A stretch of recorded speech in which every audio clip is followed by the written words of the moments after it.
Just now I am in my tent. Today's 10th of June, 10 जून है। कल हम लोग केदारनाथ पहुंच गए थे, रात में हम यहीं रुके हुए थे। और ये टेंट है जिसमें हम स्टे किए हुए हैं। थोड़ा सा यहाँ नेट का पॉकेट दिया हुआ है आपकी ज़रूरी चीज़ें रखने के लिए। एक सॉकेट दिया हुआ है जहाँ आप अपना फ़ोन चार्ज कर सकते हैं। मेनली अगर आप केदारनाथ में स्टे करना चाहते हैं तो आपको जो टेंट है वो 500 पर पर्सन मिल जाएंगी। यहाँ हमने थोड़ी बारगेनिंग की तो हम 3 लोगों के लिए 1200 पे कर रहे हैं। मेरे साथ के बाकी तीनों लोग अभी गए हुए हैं मंदिर में दर्शन के लिए। मैं नहीं जा सकी because I am in my period and trust me why I am feeling very low now कि ये मेरे साथ हमेशा होता है। Whenever I go on mountains just now मुझे ऐसी फीलिंग आ रही है कि आज के बाद मैं किसी माउंटेन वाले ट्रिप पे तो जाने से रही। मुझे लगता था कि मुझे ये सारी चीज़ें कैमरे पे नहीं बोलनी चाहिए, but then I thought I should be real because everything is different for different people. हर खूबसूरत चीज़ हर किसी के लिए उतनी खूबसूरत या कंफर्टेबल नहीं होती। Reality is completely different. बहुत ठंड है तो ठंड में जब आप अपने खुद के एरिया में भी होते हैं तो जितनी प्रॉब्लम फेस करते हैं ना उतनी प्रॉब्लम आपको यहाँ फेस करनी है। एंड उस पर मेरा periods I don't know why it's came now. अभी मेरे डेट्स भी नहीं थे, इट्स वाज ऑन 24 एंड इसीलिए मैंने ये ट्रिप इस टाइम पे प्लान भी किया था। मेरी सारी एक्साइटमेंट और सारा वो हैप्पीनेस होता है ना वो एकदम लो पे आ गया। एक तो कल पीरियड के फर्स्ट डे में मैंने 23 किलोमीटर की चढ़ाई की है। वो चढ़ाई बहुत ही टफ थी और आज ऑन सेकेंड डे मुझे फिर वो चढ़ाई नीचे उतरनी है। इस ट्रिप में क्या है ना कि बहुत बार आपको खुद ही चलना पड़ता है। ना ही कोई आपको ऑटो मिलेगा, ना ही कोई रिक्शा, नथिंग। आपके खुद के पैरों पे ही आपको भरोसा करना है। तो आपको एकदम फिट होना बहुत ज़रूरी है। It will be very beautiful. ऐसा कुछ नहीं होता। मैं आपको बाथरूम की भी पिक्चर्स दिखा दूँगी। यहाँ पे जो स्टे करने के लिए टेंट टाइप का है वो भी, और उसके अंदर सबसे बड़ी बात कि मैं पीरियड्स में थी और उसके अंदर कोई लाइट नहीं है, ना ही कोई ऐसी जगह है जहाँ आप अपना फ़ोन भी इवन ऑन करके रख सकते हैं। So it was a complete mess and struggle, but overall it's an experience. तो ठीक है। कभी कभी आ रहा था मैंने ये ट्रिप क्यों चुना, केदारनाथ की जर्नी मुझे क्यों करनी थी, but it's okay. Travelling is all about experience. शायद इसीलिए ज़्यादा से ज़्यादा ट्रैवल करने को सजेस्ट भी किया जाता है ताकि आपको अलग अलग अनुभव हो। मेरी ना, मैं अगर आपको कैमरे पे दिखाऊँ, मेरी ठंड के मारे मेरी उंगलियाँ फट रही हैं literally. Let me show you. तो मेरे फिंगर्स में ऐसे खुद ही फट रहे हैं। अगर आप देख लें मेरी उंगलियाँ कैसी हो रखी हैं। लगेज बहुत ज़्यादा ना, इसलिए हम 2 ही कपड़े लेके आए थे। एक जो हम पहन के आए थे और एक हमने रखा था क्योंकि हमारे पास विंटर वेयर भी थे, रेनकोट भी था, तो ये बहुत ज़्यादा हैवी ना हो। जबकि मेरे पास जो रेनकोट था ना वो एकदम पतला वाला मैंने यहीं से ख़रीदा था। और हाँ, मैं ये भी आपको बता दूँ, बहुत लोगों ने बताया था बहुत कॉस्टली आएगा, ये नहीं, 100 रुपीज़ का था। ऑब्वियसली वो बहुत अच्छी क्वालिटी का तो नहीं था, ठंड लग रही थी उसमें, बट आपको मिल जाएंगे अगर आप घर से कैरी करके नहीं लाना चाहते। मेरे शूज़ भींगे, मेरे सॉक्स भींगे, पूरे कपड़े लोअर्स मेरे पूरे भींगे थे। ऊपर मैंने डाला हुआ था तो ऊपर वाले तो बच गए थे, बट नीचे मेरे लोअर्स पूरे भीग गए थे। थोड़ी धूप हुई तो लोअर्स तो चलते चलते ही सूख गए थे मेरे, बट शूज़ मेरे अभी भी गीले हैं, सॉक्स मेरे अभी भी गीले हैं। कल जाके मैंने यहाँ से एक सॉक्स ख़रीदा भी। हाँ, दैट्स ऑल माई एक्सपीरियंस। मैं आपको ये बताना ज़रूर चाहती थी कि मैं सब तो सुन रखा था पहले कि हाँ, आप कई बार पहाड़ों पर चढ़ते हैं तो नाक से किसी के ब्लड आने लगते हैं, but periods all the time. It's third time on mountains. मैं बैद्यनाथ धाम गई थी एक बार, मेरे पीरियड्स ख़त्म हो गए थे। मैं बहुत पहले की बात बता रही हूँ, when I was just 16-17 years old. My periods came back again. Then मैं वैष्णो देवी गई थी, वहाँ भी मेरे पीरियड्स केम बैक अगेन, जबकि डेट्स भी नहीं थे। और ये third time. I am so pissed off for all this things, but yeah and ये tent life, oh my God. जितनी बातें आप इसके बारे में सुनते हैं ना, जितना एक्साइटिंग ये होता है आपको लगता है ये उतना एक्साइटिंग नहीं होता। मैं आपको बता रही हूँ, नहीं होता। वो टेंट लाइफ अलग की बात है जहाँ अपने दोस्तों के साथ जाते हैं, 5-6 दोस्त अपना खुद का टेंट लगाते हैं, अलाव जलाते हैं, दैट इज़ ऑल द फिल्मी थिंग्स। एंड आपके पास बहुत सारे सेटअप्स होते हैं। बट इफ़ यू है, अगर आप केदारनाथ की यात्रा पे आ रहे हैं और आपके पास एक टाइट बजट है, आपको ये मान के रखना होगा कि ये एक डिफ़िकल्ट ट्रिप है। ये उतना आसान नहीं है जितना ऐसे ही दिखता है। बाथरूम में अभी भी वो वाला सिचुएशन है। मुझे तो माउंटेन्स है तो ऑब्वियसली ये होना है, लॉजिकल भी है, बट ऐसे मैंने इमेजिन नहीं किया था। जैसे 15-20 सालों पहले हुआ करता था कि आपको खुद ही पानी लेके अपना बकेट में जाना है उस टेंट और उस जो भी टेंट सा बाथरूम है उसके अंदर।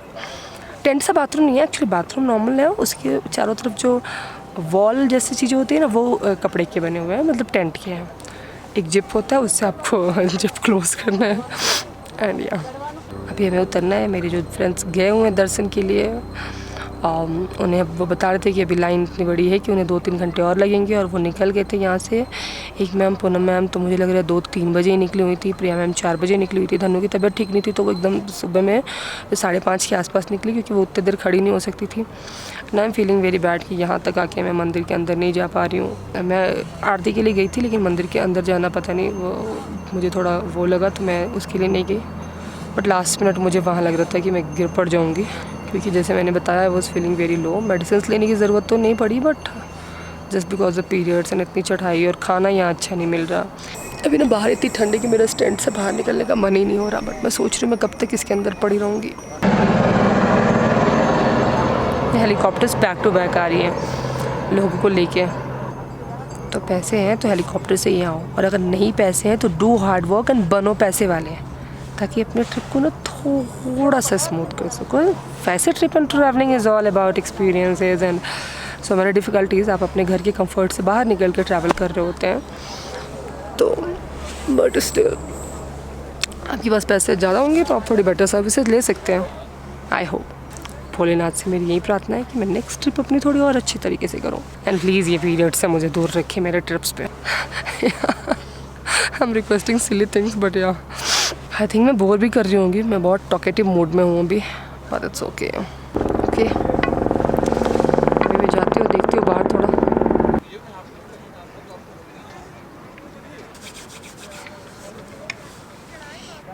हम जिस कैंप में अभी रुके हुए हैं वो मंदिर से बहुत ज़्यादा दूर नहीं है, बट बहुत ज़्यादा पास भी नहीं है। 500 मीटर्स तो हैं ही। यहाँ से व्यूज़ आपको अच्छे दिखते हैं। Let me show you.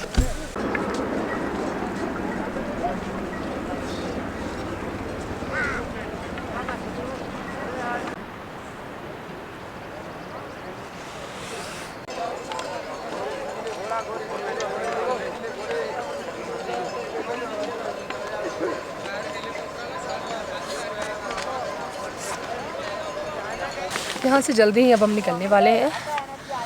Kedarnath से उतर के फिर हम नीचे वापस गौरीकुंड जाएंगे, वहाँ से Sonprayag, and then let's see हमारे पास जैसा टाइम होता है, या तो हम ऋषिकेश रुकेंगे या तो हम हरिद्वार रुकेंगे। आई होप कि आज शाम तक हम पहुँच जाएँ। अगर हमें यहाँ उतरने में, पहले तो प्लान था कि हम थोड़ा पहले उतरेंगे, बट अभी थोड़ा लेट हो चुका है। ऑलरेडी 8:15 आई थिंक हो रहे हैं, 8:30 के आसपास अभी टाइम हो रहा है। कभी कभी सोच रहे हैं हम घोड़े से उतर जाएँ, बट थोड़ा डर भी लग रहा है कि घोड़ा फिसल गया तो, या कुछ भी ऐसा। देखते हैं हम क्या चूज़ करते हैं, हम क्या डिसाइड करते हैं, फिर मैं आपको अपडेट करती हूँ।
आगे पूजा करके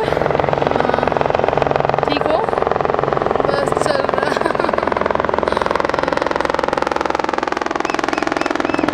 हालत खराब हुई वहाँ पे, हे भगवान। बाकी लोग आ गए? आ रहे रास्ते में, हम और मैम आ गए। कौन? पूनम मैम?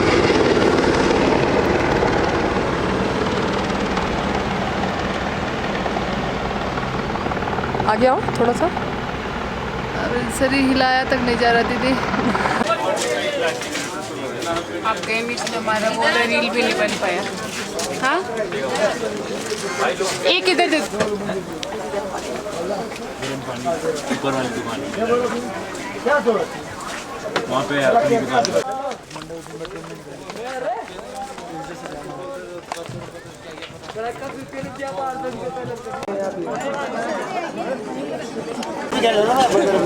अभी हम केदारनाथ से नीचे उतर आए हैं। यहाँ हम हैं गौरीकुंड में।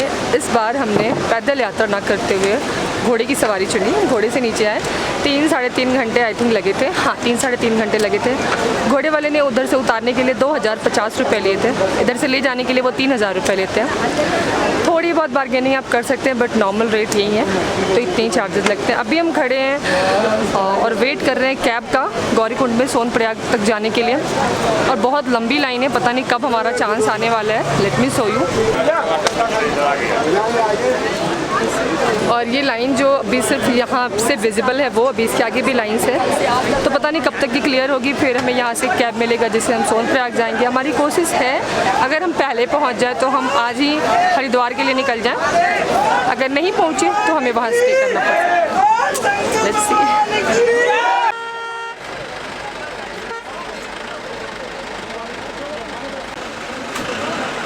अभी हम बैठ गए कैब में गौरीकुंड से सोनप्रयाग निकलने के लिए।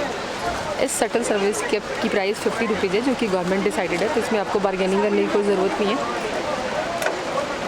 आप किसी भी व्हीकल में बैठेंगे आपको 50 रुपीज़ ही देने होंगे।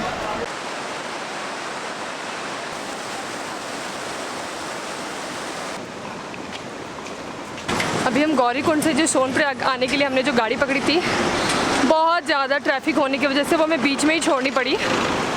और जो मैं आपसे हमेशा बोल रही हूँ, लगेज कम लाएं, क्योंकि आपके पास फिर जितना लगेज है आपको खुद ही लेके जाना होगा। अभी हमें यहाँ से सोनप्रयाग मुझे लगता है आधा किलोमीटर या 200-300 मीटर, पिछले 300-400 मीटर से हम आ रहे हैं, यानी 600-700 मीटर से हमें तय करना है।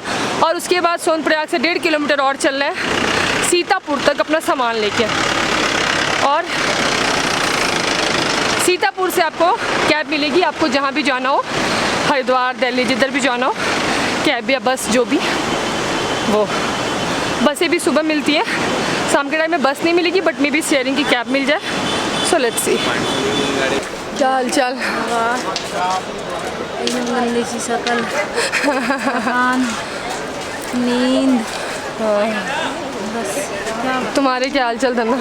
बस। और सबसे पड़ते चल रहे हैं। सबसे ज़्यादा घोड़े की थकान। सीरियसली यार, घोड़े पे भी इंसान थक गया। लगा था कि घोड़ा कंफर्टेबल होगा, बट उसे पकड़ते पकड़ते हाथ दुख गए, कमर दर्द कर रहे हैं अलग से उस पर बैठने के बाद। तो अलग ही सीन है बॉस, कोई पता भी नहीं है कहाँ तक जाना है ऐसे ही। हेलो। आउच, मेरे हाथ दुख रहे हैं।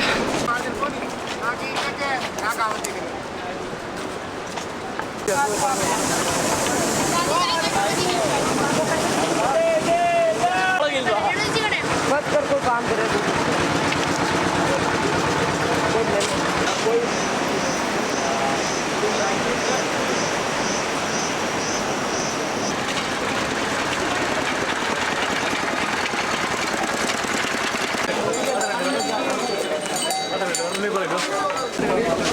ये जो आप मेरे पीछे भी भीड़ देख रहे हैं, एक लाइन लगवाई गई है। सोनप्रयाग से जो लोग अभी गौरीकुंड को जाएंगे उनको जाने नहीं दिया जा रहा। अभी यहाँ से सिर्फ उन्हें ही जाने दिया जाएगा जिनके पास गौरीकुंड में वो कहाँ स्टे कर रहे हैं इनका टिकट हो।